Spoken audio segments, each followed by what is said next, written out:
Bhavat media news కి స్వాగతం. ఛత్తీస్గఢ్ అడవుల్లో ఎలిమిడి వద్ద జరిగిన ఎన్కౌంటర్ ఆపరేషన్ లో పాల్గొన్న తెలంగాణ గ్రేహౌండ్స్ పోలీసులు తిరుగు ప్రయాణంలో అడవిలో చిక్కుకుపోయారు.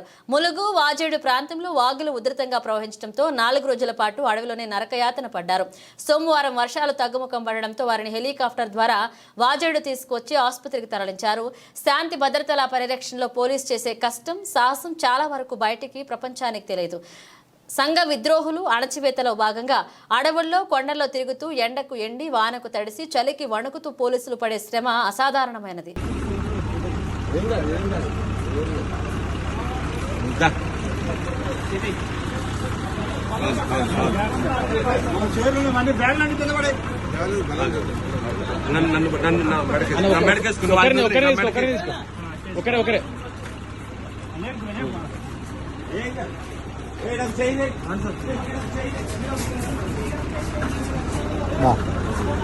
దూరం అంటే దూరం